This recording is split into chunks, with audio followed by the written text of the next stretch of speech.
مجھے بیبی چاہیے، مجھے نہیں پتا، مجھے اپنا بیبی لا کر دیں۔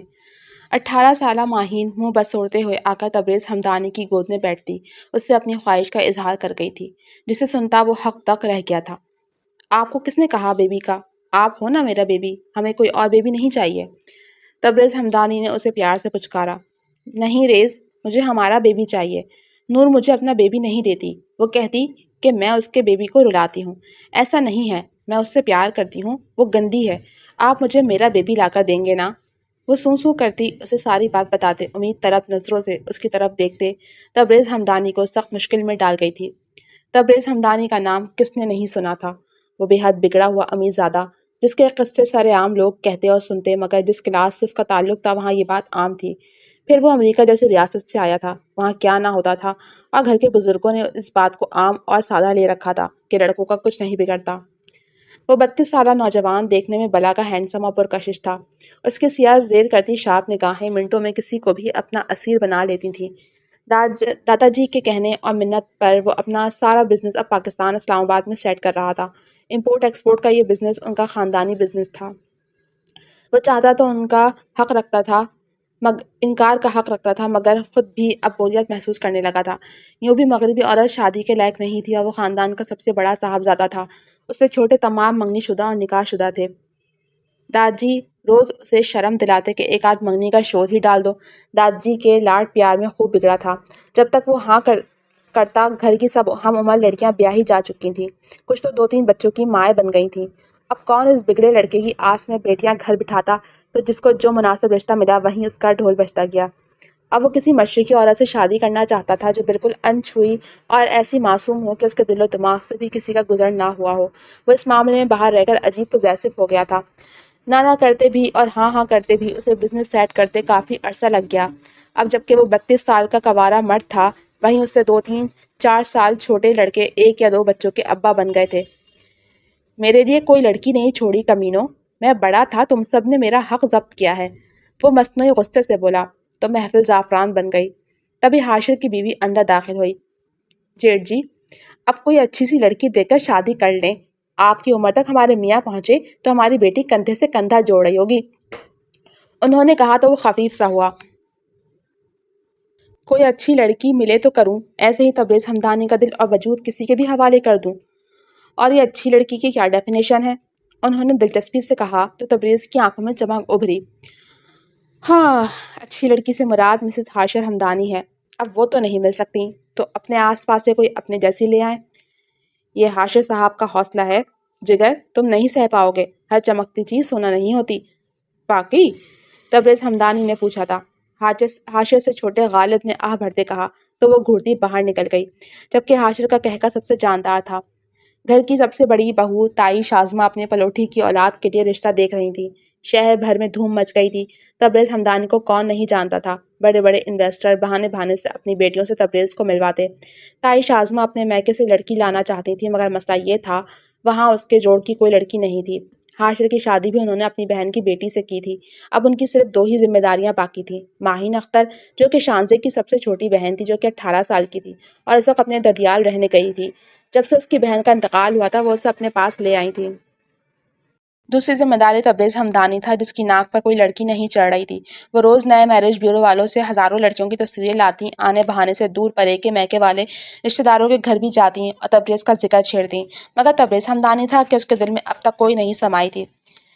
میں نے یہ سوچ کر مشرقی لڑکی سے شادی کے لیے ہاں کی تھی امی، کہ یہاں کی لڑکیاں چالاک نہیں ہوتی، گھر بسانے والی اور شوہر کی وفادار ہوتی ہیں۔ یہاں تو یہ عالم ہے، لڑکیوں نے مغرب کو بھی پیچھے چھوڑ رکھا ہے۔ واللہ اتنا میک اپ کرتی ہیں جیسے اللہ کی بنائی چیز پر اعتبار ہی نہیں۔ مجھے ان سب مصنوعی چیزوں اور آرائش سے نفرت ہے امی۔ مجھے اب کوئی لڑکی دکھائیں تو اس کے چہرہ دھلا ہوا ہو اور وہ اسی سادہ حلیے میں رہتی ہو۔ اس نے چڑھ کر کہا تھا۔ اچھا تم فکر مت کرو، اور یہ ماہین کا سامان تو اپنے کمرے سے نکال دو۔ 2-4 دن کا کہہ کر اس کی دادی لے گئی تھی، مہینہ ہو رہا ہے، میں تو سوچ رہی ہوں خود جا کر لے آؤں، مگر سوچتی ہوں وہ لوگ یہ نہ سمجھیں کہ میں ماسی ہونے کا فائدہ اٹھا رہی ہوں۔ مجھے بیٹی کی طلب تھی تو میں شانزے کو بیاہ کر لے آئی، میری بہن کا خون تھا، اس نے بیٹی بن کر خوب دکھایا، مگر وہ حسرت پوری نہ ہوئی۔ بہو اور ساس کے رشتے کے کچھ لحاظ اور تقاضے ہوتے ہیں، ہمیشہ وہ درمیان میں رہے۔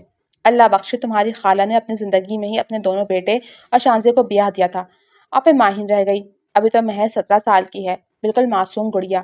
شادی تو کر نہیں سکتے، مگر اس نے تمہاری خالہ کے بعد جب میری گود بھری تو میری بیٹی والی حسرت خوب پوری ہوئی تھی۔ یوں بھی اس کے بھائیوں نے اسے رکھنے سے انکار کر دیا تھا، انہیں لگتا ہے وہ پاگل ہے، اس کے رہتے ان کے بچوں پر اثرات ہوتے ہیں، وہ بھی پاگل ہو جاتے۔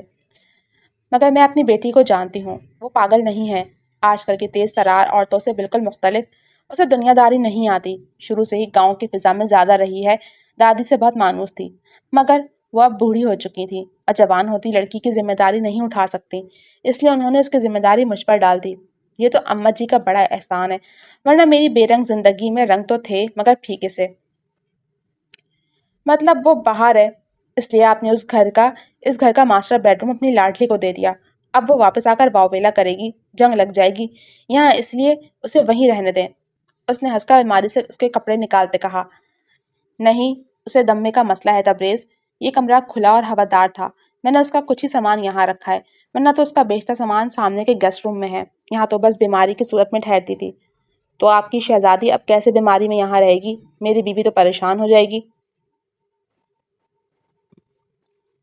اس نے حیرت سے کہا، پھر حل نکالا، میں سامنے کا گیسٹ روم لے لیتا ہوں۔ نہیں، رہنے دو، میں اسے اپنا کمرہ دینے کا سوچ رہی تھی، مگر ابھی تو وہ واپس آئے گی، پھر کچھ سوچتے ہیں۔ انہوں نے جواباً اس کے کپڑے اور چیزوں کا ڈھیر پکڑ لیا اور سامنے روم میں لے گئیں۔ تبریز ہمدانی نے سر جھٹکا تھا۔ 2 مہینے بعد وہ گھر آئی تھی اور شازمت آئی تو اسے دیکھتے خفا ہوئیں، مگر کب تک، عاشر اسے لے ہی آیا تھا۔ سارا دن وہ ہمدانی صاحب اور شازمہ بیگم کے ساتھ کہانیاں سناتی رہی، گاؤں کی کھلی فضا سے گھر لوٹ کر اسے شہر کے بند گھروں میں گھٹن ہونے لگتی، ایسے میں باغ کی طرف کھلتی کھڑکی والا کمرہ اسے راحت دیتا، ویسے بھی سفر کی دھول اور تھکان نے اسے بے حد تھکا دیا تھا۔ وہ لمبا سا گرم بات لینا چاہتی تھی، دروازے کو بند کر کے وہ حسب عادت یوں ہی پانی باتھ ٹب میں ڈالتے گھس گئی، کانوں میں ہینڈ فری لگائے وہ موبائل پر کارٹون دیکھنے میں مگن ہو گئی تھی، یوں بھی اسے یہاں لیٹ کر کارٹون دیکھنے میں مزہ آتا تھا۔ تبریز پہلے تو اپنے کمرے میں نسوانی دوپٹہ اور زمین پر گرے کپڑے دیکھ کر حیران ہوا، دیکھنے سے یوں ہی لگتا تھا کسی نے اتار کر پھینکے ہیں۔ وہ فون پر اتنا مصروف تھا کہ اس نے یہ بات غور ہی نہیں کی کہ یہ کپڑے کس نے رکھے ہیں اور کیوں رکھے ہیں۔ وہ اپنا نائٹ سوٹ نکال کر باتھ روم کی طرف گیا تو ایک پل کو باتھ ٹب میں ہستی پری پیکر کے جلوے دیکھ کر ساکت رہ گیا۔ وہ کتنے مزے سے لیٹی کارٹون دیکھ رہی تھی، اس کی ٹانگیں اور بازوؤں اور سینے کا کچھ حصہ واضح تھا، باقی سب جھاگ میں چھپا تھا۔ جیری جب بھی ٹام کو تنگ کر کے بھاگتا وہ قلقل ہنستی اور پانی میں پاؤں بچاتی۔ تبریز ہمدانی کے اندر جانے کیسے جذبات اور خواہشات جاگ اٹھے تھے کہ اسے یہ تک لحاظ نہیں رہا کہ سامنے لیٹی لڑکی اس گھر میں کس حیثیت سے ہے اور کون ہے، یا اس کی عمر کتنی کم ہے۔ وہ اتنا اس منظر میں مسمرائز تھا کہ اسے واپس پلٹنے تک کا ہوش نہیں رہا، اور ماہین جو قسط ختم کر کے فون رکھ کر اٹھنے لگی تھی، سامنے اجنبی مرد کو دیکھ کر گھبرا کر کچھ اور پانی میں گھسی۔ اپنے بازوؤں اور پیروں کو اندر لے جاتے اس نے گھبرا کر اس کی طرف دیکھا۔ وہ مجھے پتہ نہیں تھا، اس نے ماہین کی ڈری سہمی شکل دیکھ کر کہا، وہ اور تیزی سے باہر نکل گیا، اس کا دل بری طرح ڈسٹرب ہو چکا تھا۔ لعنت ہے تجھ پر تبریز ہمدانی، وہ بچی ہے، مگر وہ کون ہے؟ کیا وہ ماہین ہے؟ ہاں، وہ وہی ہوگی، یقیناً اس کے علاوہ اس کمرے میں ملکیت جتانے کی گستاخی کون کر سکتا ہے؟ وہ باہر نکل گیا اور باغ میں ٹہلنے لگا، تازی ٹھنڈی ہوا بھی اس کے اندر بھڑکتے جذبات قابو نہیں کر پا رہی تھی، جانے اندر کیسے بھاڑ جل اٹھے تھے کہ اس کا دھیان نہ چاہتے ہوئے بھی اس نو عمر کلی کے حسن کو دیکھنے کے لیے اپنے کمرے کی بند کھڑکی کی طرف جا رہا تھا۔ حالانکہ وہ اپنی اس حرکت پر بری طرح شرمندہ تھا، مگر نہ ضمیر مان رہا تھا نہ دل، دونوں بغاوت کر رہے تھے۔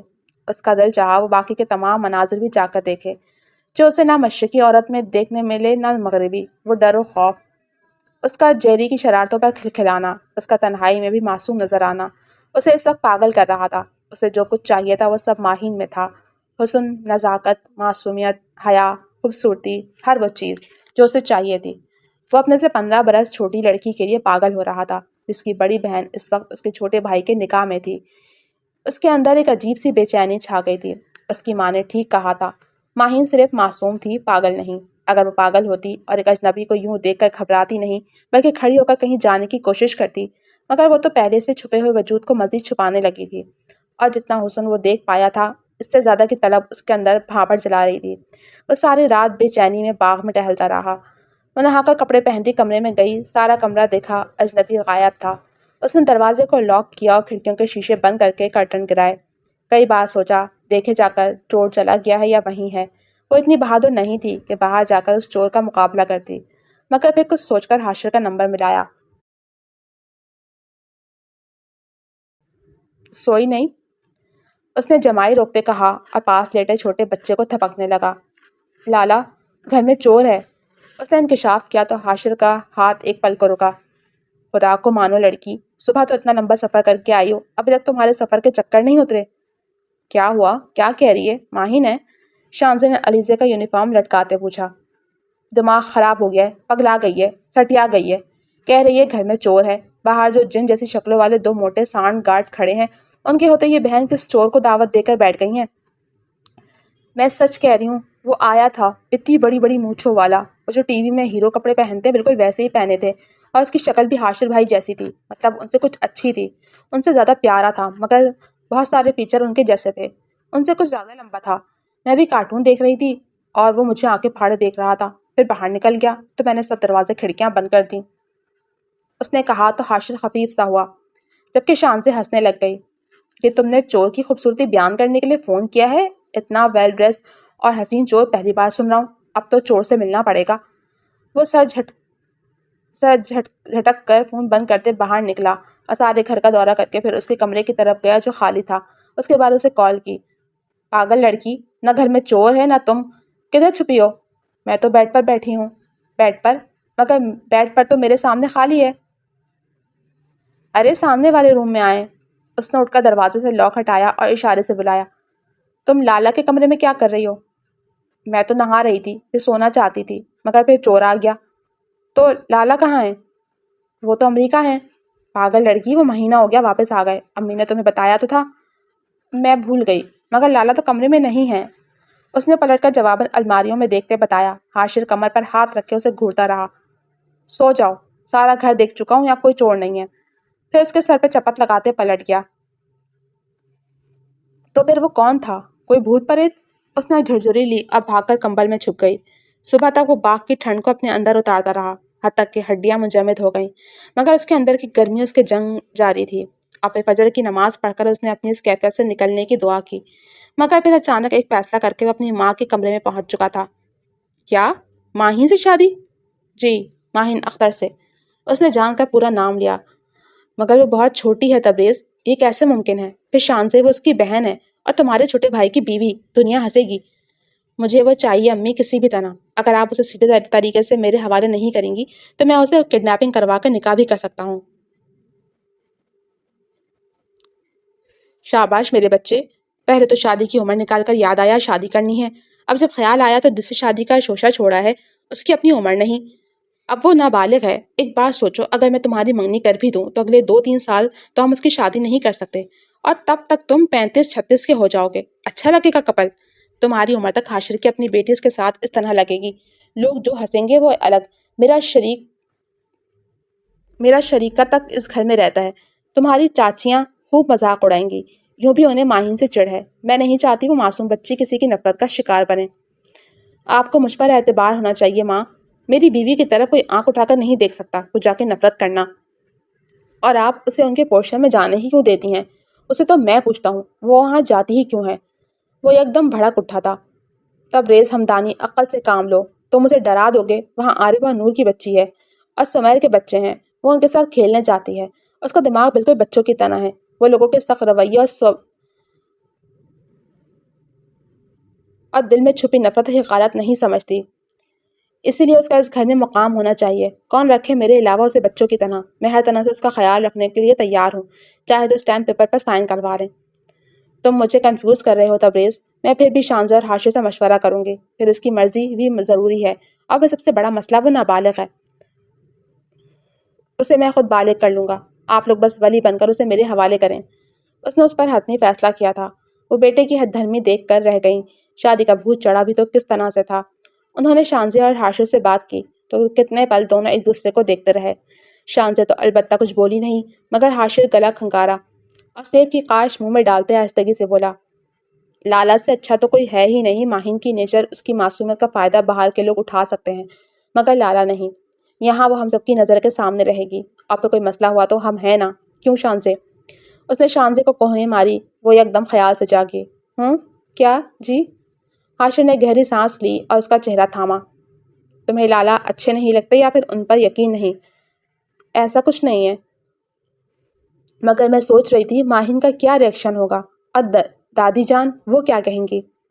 وہ سب تم مجھ پر چھوڑ دو، بس تم نکاح کی تیاریاں کرو، 3 مہینے بعد وہ 18 کی ہو جائے گی اور پھر ہم اس کا نکاح کر دیں گے۔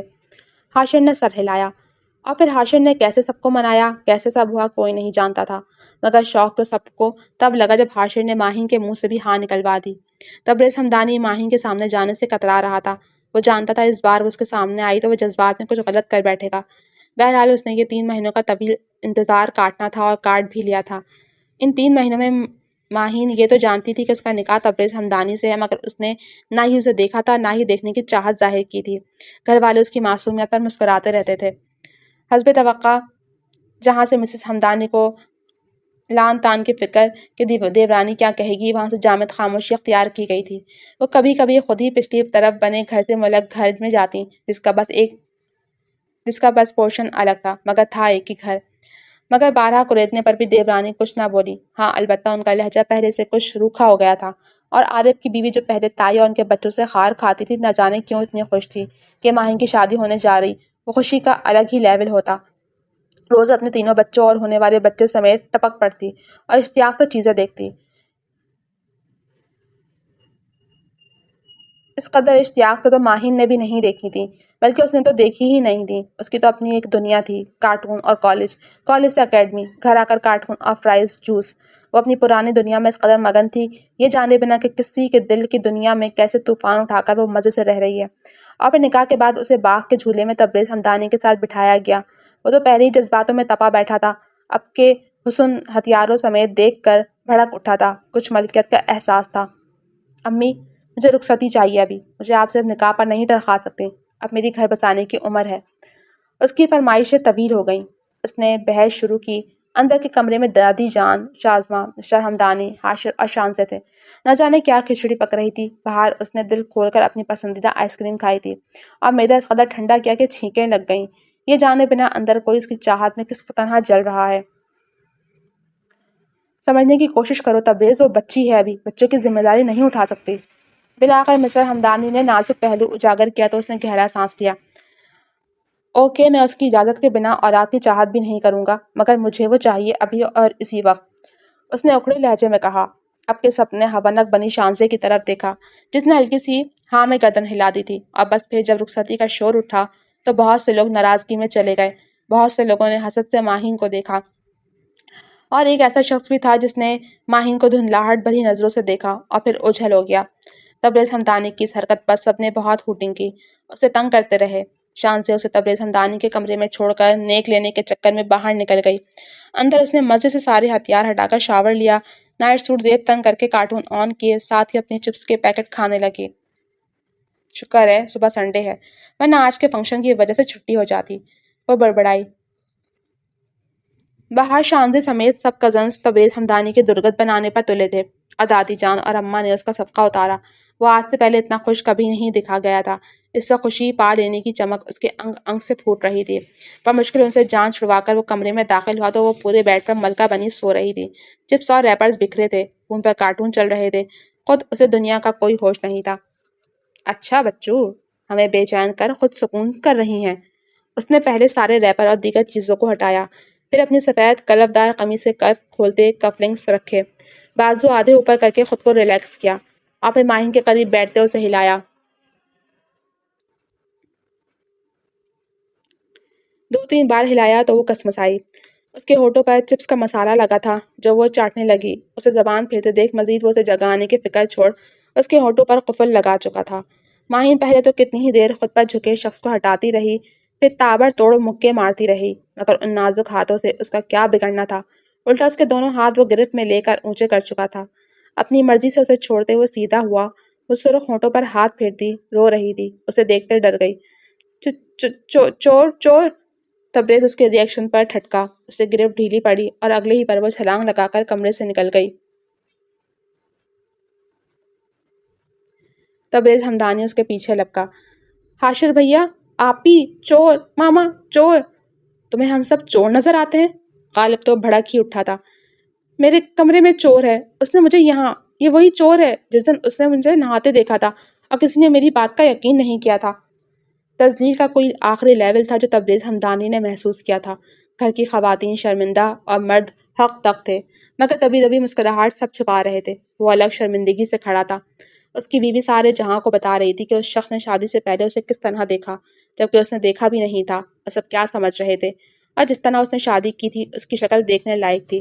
حاشر نے بھائی کا شانہ تکا۔ یہ چور نہیں ہے بیٹا، یہ تبریز حمدانی ہے، آپ کے ہسبینڈ۔ حمدانی صاحب کو بیٹے پر ترس آ گیا۔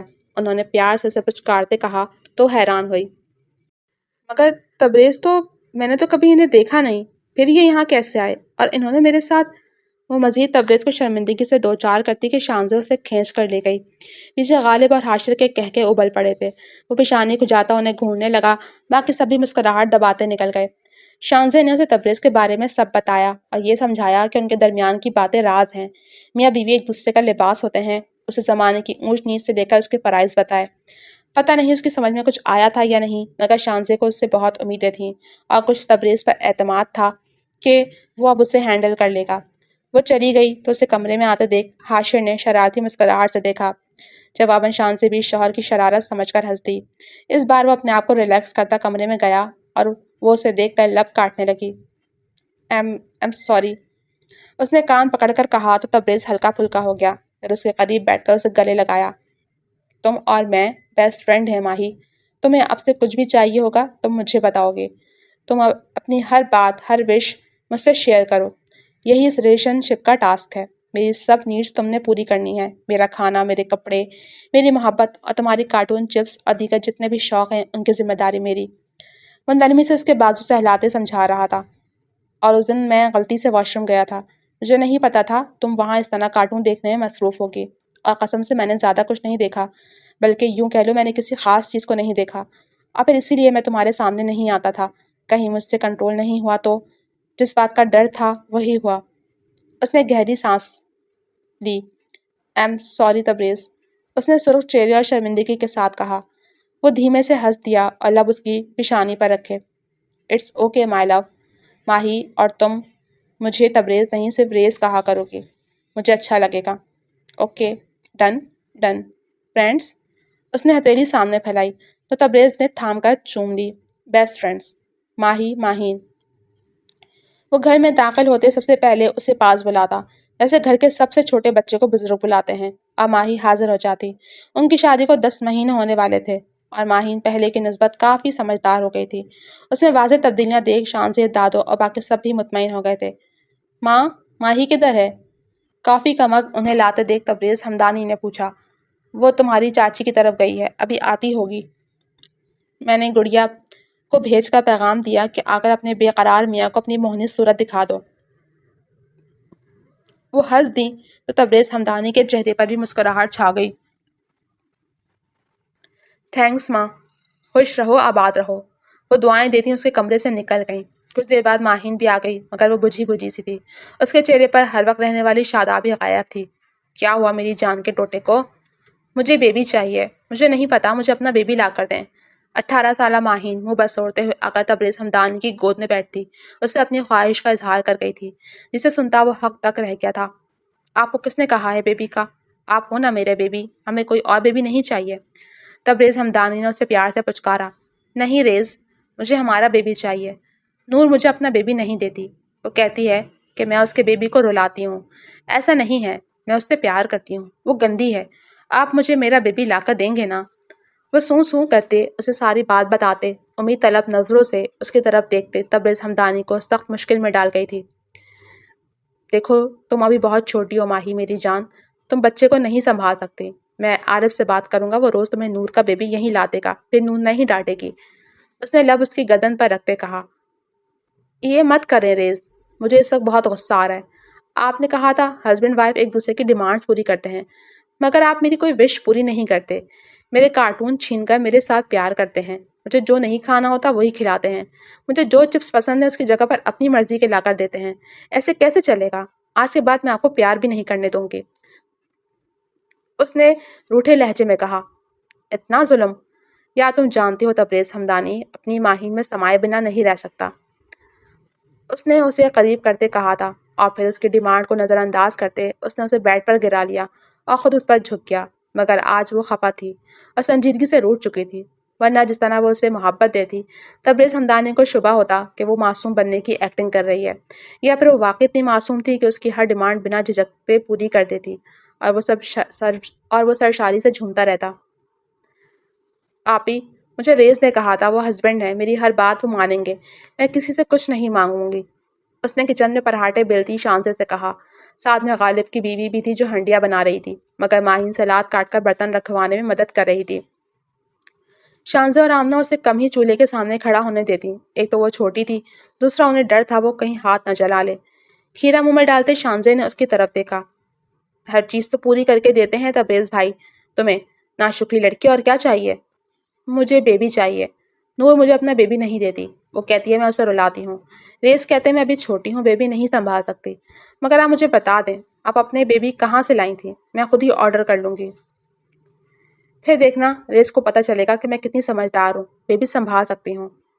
شانزے اور آمنہ نے ایک دوسرے کو دیکھا تھا، پھر دونوں کی ہنسی کے فوارے چھوٹ پڑے تھے۔ مائی گڈنس شانزے بھابی، میں جب یہ سوچتی تھی آپ کتنی اچھی ہیں، ہم مل کر محبت سے رہ رہے ہیں، مگر جب تبریز بھائی شادی کریں گے تو جانے ہماری جٹھانی کیسی ہوگی، وہ امریکہ سے ہوگی یا بہت ماڈرن، وہ گھر کو توڑ تو نہیں دے گی، مگر پھر جب سے ماہین حمدانی بنی ہے میری تو ساری فکریں ختم ہو گئیں۔ وہ دونوں کھیکی کرتے ہنس دیں۔ میں بھی یہی سوچتی تھی، شانزے نے آنکھ دبائی۔ میں کیا کہہ رہی ہوں، آپ لوگ اپنی باتیں کر رہے ہیں، میں کسی اور سے پوچھ لوں گی۔ وہ پیر پٹکتی باہر نکل گئی تو شانزے اور آمنہ ہنس کر پھر کام میں جٹ گئیں۔ وہ اداسی سے باغ میں بیٹھی تھی جب عارف کی گاڑی گھر کے عقبی حصے کی طرف گئی۔ وہ اسے دیکھ چکا تھا، پھر 2 منٹ بعد ہی وہ کار کی چین انگلی میں گھماتا باہر نکل آیا اور اس کے برابر سیڑھیوں میں بیٹھ گیا، اسے ایسے کہ کچھ فاصلے پر وہ تھا۔ کیا ہوا؟ آج کل یہ پری بہت اداس رہنے لگی ہے، عارف نے دوستانہ مسکراہٹ اچھالتے کہا، تو وہ آنکھوں میں نمی بھر لائی۔ عارف سیدھا ہوتے بوکھلا گیا۔ کیا ہوا ڈیئر، رو کیوں رہی ہو؟ عارف لالا، نور مجھے اپنا بیبی نہیں دے رہی تھی، اس نے مجھے ڈانٹا کہ میں بیبی کو رلاتی ہوں۔ میں نے ریز سے کہا مجھے بیبی چاہیے، انہوں نے منع کر دیا۔ پھر شانزے آپی اور آمنہ آپی کو کہا تو وہ بھی میرا مذاق اڑا رہی تھی۔ میں نے ممی سے کہا تو وہ کہنے لگیں پہلے خود بڑی ہو جاؤ، سب کو لگتا ہے میں بچی ہوں، بیبی نہیں سنبھال سکتی، مگر مجھے بیبی چاہیے اور میں سنبھال لوں گی۔ اس نے عارف کی طرف امید طلب نظروں سے دیکھا جو نظریں چرا گیا۔ عارف لالا، آپ نے نور آپی کو بیبی کہاں سے لا کر دیا تھا؟ پلیز مجھے بھی لا دیں، اس نے منت بھرے لہجے میں کہا تو عارف نے سر سے لے کر پیروں تک اسے دیکھا۔ تمہیں بیبی چاہیے؟ میں بیبی لا دوں گا، بیبی باڈی کے اندر سے آتا ہے، مگر اس سے پہلے تمہیں میرے ساتھ وہ سب کرنا ہوگا جو نور نے کیا، پھر بیبی آ جائے گا۔ میں کروں گی لالا، جلدی بولیے۔ یہاں نہیں، میرے ساتھ آؤ۔ وہ اسے اپنے ساتھ یہ باغ کی پچھلی طرف لے گیا جہاں گیراج کے ساتھ کاٹ کباڑ کا کمرہ تھا۔ اس نے کمرہ کھولا تو وہ کھانسنے لگی۔ یہاں بہت گرمی اور حبس ہے لالا، یہاں بیبی کیسے ملے گا؟ عارف نے لبوں پر زبان پھیرتے اس کے منہ پہ رومال باندھا اور پھر اس کے بازو پیچھے سے باندھے۔ وہ اسے کسی کھیل کا حصہ سمجھ رہی تھی، مگر جب عارف نے اپنے کپڑے اتارنے شروع کیے تو اسے تبریز کی کہی بات یاد آئی، تم میرے سوا کسی کے سامنے اس طرح نہیں آ سکتی، کوئی تمہیں اس طرح گہرائی سے نہیں چھو سکتا، یہ صرف ایک ہسبینڈ اپنی وائف کے ساتھ کر سکتا ہے، اور اگر کوئی اس طرح ٹچ کرے تو وہ بیڈ ٹچ ہوتا ہے۔ تم اگر اس وقت اکیلی ہوئی تو تم نے صرف ایک کام کرنا ہے، اپنی دائیں ٹانگ سے اس کے یہاں اس جگہ پر اتنی زور سے کک کرنا ہے کہ وہ وہیں گر کر مر جائے۔ اس طرح وہ مر جائے گا؟ نہیں، مگر تمہیں بھاگنے کا موقع مل جائے گا۔ تم بہت معصوم ہو ماہی، میں نہیں چاہتا کبھی بھی کوئی بھی تمہارا فائدہ اٹھائے۔ اس کا سانس اکھڑ رہا تھا، ہاتھ پیر کام کرنا چھوڑ رہے تھے، اسے یاد تھا، مگر وہ اس پر عمل کرنے سے قاصر تھی۔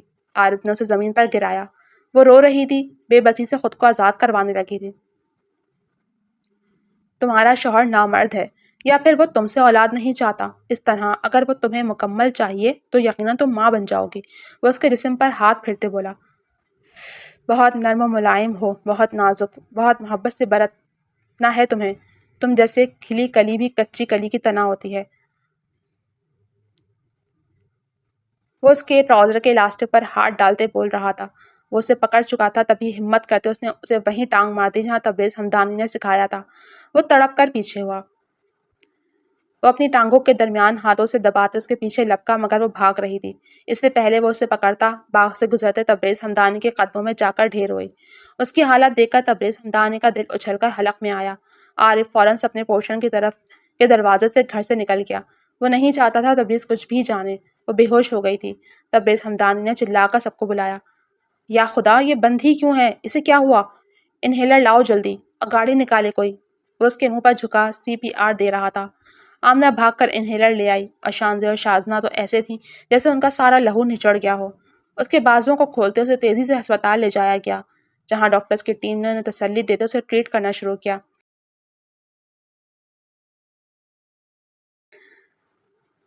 کچھ دیر بعد ڈاکٹر باہر آئے۔ میری وائف، شی از آل رائٹ، مگر حیرت کی بات یہ نہیں کہ انہیں دمے کا اٹیک ہوا ہے۔ حیرت اس بات پر ہو رہی ہے ان کے جسم پر زبردستی اور خراشوں کے نشان ہیں۔ انہیں ہراس کیا گیا ہے۔ تبریز حمدانی کے وجود میں جیسے کیل ٹھوکنے لگے تھے، مگر باقی سب بھی شوق تھے۔ یہ تمہیں کہاں ملی تھی تبریز؟ اس کی ماں نے پلوں سے آنکھیں صاف کرتے پوچھا۔ میں تو گھر آیا تو مجھے کمرے میں نہیں ملی، تو میں سوچ کر باہر نکلا کہ ناراض ہو کر یہیں کہیں چھپی ہوگی۔ مجھے وہ گیراج والی سائڈ سے بھاگتی آئی اور بے ہوش ہو گئی۔ تم نے وہاں کسی اور کو دیکھا؟ نہیں، اس نے نفی میں سر ہلایا۔ گھر میں ایسا کون گھس سکتا ہے جو ماہین کے ساتھ؟ مجھے یقین نہیں ہوتا۔ وہ روتی جا رہی تھی۔ ماہین کو ہوش آیا تو پولیس وہاں موجود تھی۔ وہ انہیں دیکھتی ڈر گئی۔ پاس بیٹھے تبریز حمدانی کی طرف اشارہ کرتی بولی، ریس پلیز مجھے بچا لیجیے، یہ سب لوگ گندے ہیں، مجھے گندا کر دیں گے۔ وہ باقاعدہ کانپ رہی تھی۔ کچھ نہیں ہوگا میری جان، یہ پولیس انکل ہیں، یہ جس نے بھی آپ کے ساتھ غلط کرنے کی کوشش کی ہے اسے جیل میں ڈالیں گے اور خوب پٹائی کریں گے۔ وہ اسے نرمی سے سمجھاتے کہہ رہا تھا، اور ماہین صرف اسی کے پاس جا رہی تھی، اسی کی بات سن رہی تھی۔ اس نے اپنا بیان بھی تبریز کے سینے میں منہ چھپائے کانپتے ہوئے دیا تھا۔ عارف لالا نے کہا، جو میں نور کے ساتھ کرتا ہوں وہ تمہارے ساتھ کروں گا تو بیبی میرے اندر آ جائے گا۔ اور پھر انہوں نے کہا وہ گیم ہاتھ باندھ کر اور منہ باندھ کر کھیلتے ہیں۔ انہوں نے میرے ہاتھ اور منہ باندھ دیے۔ میرا سانس بند ہو رہا تھا، مگر پھر انہوں نے وہ سب کرنے کی کوشش کی جو ریز میرے ساتھ کرتے ہیں، مگر ریز نے کہا تھا یہ میں کسی اور کے ساتھ نہیں کر سکتی، مجھے گناہ ہوگا اور یہ بیڈ ٹچ ہوگا، اس سے میں گندی ہو جاؤں گی، اور مجھے عارف لالا سے بہت ڈر لگ رہا تھا۔ اس نے حرف بحرف بیان دیا تھا، مسٹر حمدانی، آپ کی وائف اس وقت بہت بڑے ٹراما سے گزر رہی ہیں۔ یہ آپ کی سمجھداری تھی کہ آپ کے سکھائے سیلف ڈیفینس کی وجہ سے وہ محفوظ رہیں، ورنہ جتنی وہ معصوم ہیں ان کی معصومیت کا کوئی بھی فائدہ اٹھا سکتا تھا۔ ہم یہ بیان کورٹ میں فائنل کرتے ہیں اور عارف حمدانی کے خلاف اریسٹ وارنٹ نکالتے ہیں۔ آپ فکر مت کیجیے، وہ شخص جہاں بھی چھپا ہو ہم اسے نکال لیں گے۔ انہوں نے تسلی اور دو افسان باہر نکل گئے۔ خود میں بھیجے وجود کا سر چومتے تبریز حمدانی نے آنکھیں بند کیں، جن میں سے تشکر کے کچھ آنسو نکلے تھے۔ I am proud of you my love, تم نے بالکل ٹھیک کیا، وہ کمینہ انسان اسی سلوک کے لائق تھا۔ تم فکر مت کرو، میں اسے وہاں پہنچاؤں گا جہاں سے اس کی ماں اسے لائی ہے۔ اس نے جبڑے بھینچے کہا تو جبڑوں سے کڑکڑاہٹ کی آوازیں طوفان کا پیش خیمہ بن کر نکلی تھیں۔ پولیس عارف حمدانی کو تلاش کر رہی تھی، اور پولیس کے علاوہ تبریز حمدانی نے سیکرٹ انویسٹیگیٹرز بھی ہائر کیے تھے۔ کتنے ہی دن ہو گئے تھے تبریز کسی کام سے کمرے سے نکلتا تو وہ چیخنے لگتی، حاشر اور غالب سے بھی ڈر جاتی۔ حاشر اور غالب بھی نم آنکھوں سمیت باہر نکلے تھے۔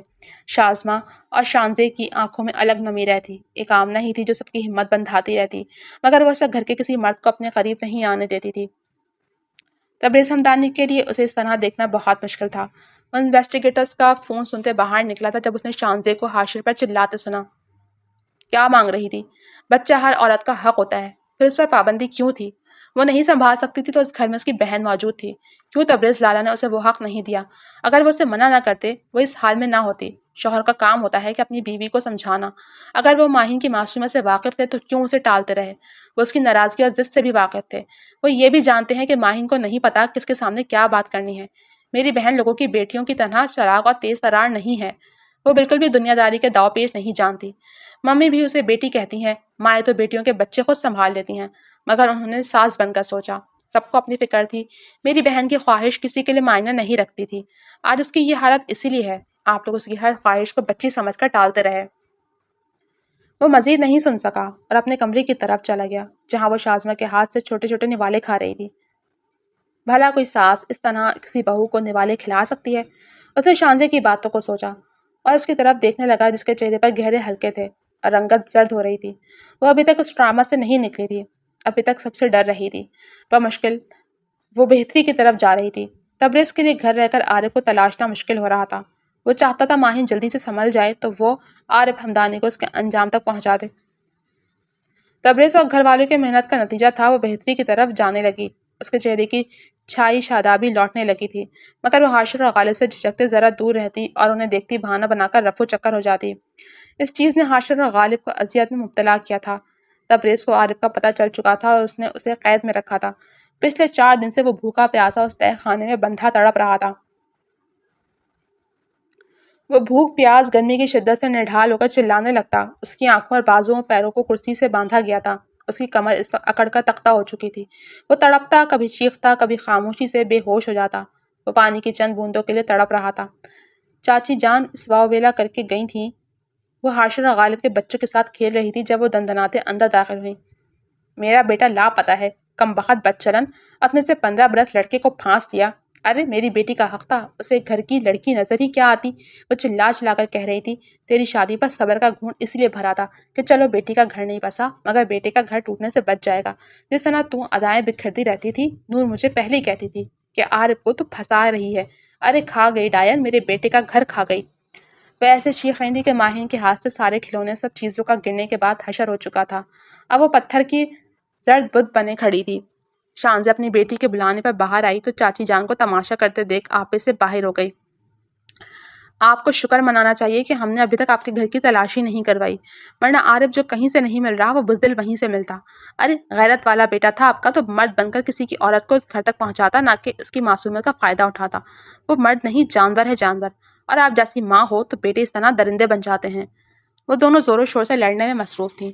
وہ کمرے میں جا کر بستر پر گر کر رونے لگی۔ تبریز جب تک آیا سارے گھر میں سناٹا چھایا ہوا تھا۔ وہ عادتاً سیدھا کمرے میں گیا مگر اس کی بکھری حالت دیکھ کر چکرا گیا۔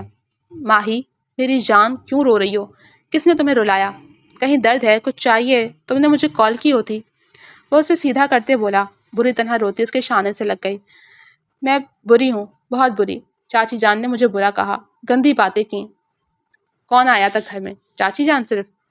اس نے سر ہلاتے ہر بات حرف بحرف اس تک پہنچائی۔ وہ لب بھینچے سنتا رہا، اسے چپ کرواتا رہا۔ میری ماہین بالکل بری نہیں ہے، بالکل بھی نہیں۔ کسی کے کہنے سے کوئی برا نہیں ہو جاتا ماہین۔ تم میری ہو اور میرے دل سے پوچھو تو مجھے کتنی عزیز ہو۔ میں تو تمہیں پا کر خود کو دنیا کا سب سے خوش نصیب ترین شخص سمجھ رہا ہوں، مگر مجھے لگتا ہے تم خوش نہیں ہو میرے ساتھ، میں تمہارا خیال نہیں رکھ رہا۔ ریز نہیں، آپ بہت اچھے ہیں، مجھے بہت چاہتے ہیں۔ I really love you. میں اب آپ سے کوئی ضد نہیں کروں گی، کبھی بیبی نہیں مانگوں گی، مجھے بس آپ کے ساتھ رہنا ہے۔ وہ آنکھیں آستین سے رگڑتے بولی۔ 1 مہینہ ہو گیا تھا عارف والے حادثے کو، اور اس 1 مہینے میں تبریز حمدانی نے اس پر کوئی حق نہیں جتایا تھا، نہ ہی اسے قریب کرنے کی تنگ کرنے کی کوشش کی تھی۔ وہ یہی چاہتا تھا وہ مینٹلی طور پر سنبھل جائے، مگر اب وہ اس کی کمر سے ہلا تو اس کے کان کے قریب جھکا۔ مگر مجھے تو بیبی چاہیے، اور بالکل تمہارے جیسی معصوم اور خوبصورت ڈال چاہیے۔ کیا تم میری یہ وش پوری کرو گی؟ اس نے کہا تو اس نے بکھرے کاجل والی آنکھیں اٹھا کر اس کی آنکھوں میں دیکھا۔ سچ میں ریز، آپ مجھے بیبی لا کر دیں گے؟ سچ میں، مگر بیبی تو تم ہی لاؤ گی۔ وہ آنکھ دبا کر بولتے اسے قریب کر گیا۔ کھولو مجھے، چھوڑو مجھے، کون ہو تم لوگ، کیا چاہتے ہو؟ یا تو مجھے چھوڑ دو یا مجھے مار دو، مجھے اتنی اذیت ناک خاموشی کی سزا مت دو۔ عارف نے تڑپ تڑپ کر کہا۔ وہ آج اسے عارف کا حشر دکھانے لایا تھا جو پچھلے 15 دن سے یوں ہی قید میں تھا۔ تبریز حمدانی نے پسٹل لوڈ کی تھی مگر ماہین نے اسے چلانے سے روک دیا تھا۔ اسے پولیس انکل کے حوالے کر دیں ریز، پلیز آپ برے مت بنیں۔ آمنہ آپی بہت روتی ہیں، ان کے بہت چھوٹے بیبیز ہیں، ان کے لیے عارف لالا کو چھوڑ دیں۔ وہ اس کا مجرم تھا اور اس نے اسی سے رہائی دلوائی تھی۔ عارف حمدانی کسی سے نظر ملانے کے لائق نہیں رہا تھا۔ تبریز نے اس کے کہے مطابق اسے پولیس کے حوالے کر دیا تھا، مگر پھر کیس چلتا رہا تھا۔ مگر عارف حمدانی چھوٹ گیا تھا اور اپنی بیوی اور بچوں کو لے کر کسی اور جگہ شفٹ ہو چکا تھا۔ اس نے خوبصورت بیٹے کو جنم دیا تھا جو دیکھنے میں بھی صحت مند تھا اور بالکل اپنی ماں جیسا تھا۔ تبریز حمدانی کی آنکھوں میں تشکر کے آنسو تھے۔ آمنہ، حاشر، غالب، شازمہ اور حمدانی صاحب کے پیر زمین پر نہیں ٹک رہے تھے، اور شانزے اسے تو جیسے ہفتہ اقلیم کی دولت مل گئی تھی۔ وہ تو اس خوبصورت گڈے کو جلدی کسی کو دیتی ہی نہیں تھی۔ وہ دھیرے دھیرے قدم اٹھاتی فیڈر پکڑ کر کمرے میں داخل ہو رہی تھی۔ ابھی چند دن پہلے اس نے بیٹے کو جنم دیا تھا اور وہ پہلے سے زیادہ خوبصورت اور حسین لگنے لگی تھی۔ بھری بھری جسامت کے ساتھ تبریز حمدانی کے دل کے تار چھڑ جاتی۔ آپ کا بیٹا میری بہت پریڈ کرواتا ہے، ہر گھنٹے بعد دودھ مانگتا ہے۔ وہ روحان سی ہو گئی۔ وہ اپنے بیٹے کو گود میں لیے کسی فائل پر جھکا تھا۔ اس کی بات پر پین منہ میں دباتے فیڈر پکڑا اور بچے کے منہ کو لگایا۔ تمہیں ہی شوق تھا نا بیبی کا، کہا تھا نا بہت تنگ کرتے ہیں بچے۔ اس نے چھیڑا تو وہ منہ بسورے لیٹ گئی۔ میری توبہ، میں دوبارہ یہ فرمائش کروں، ایک تو اتنا درد لے کر ان نمونوں کو پیدا کرو، اوپر سے ان کے نخرے ہی نہیں ختم ہوتے۔ بالکل تمہاری طرح ہے، ہر وقت ناراض ہوتا رہتا ہے۔ وہ ہنس رہا تھا، اس کی ہنسی مذاق میں وہ پھر روٹھ گئی تھی۔ ہاں، تبریز حمدانی، اور کرو چھوٹی بچی سے شادی، اب اسے بھی پالو اور بچوں کو بھی۔ اس نے مصنوعی آہ بھرے اپنے بیٹے کا ختم شدہ فیڈر سائڈ پر رکھا تو ماہین کی خوبصورت ہنسی کمرے میں گونج اٹھی۔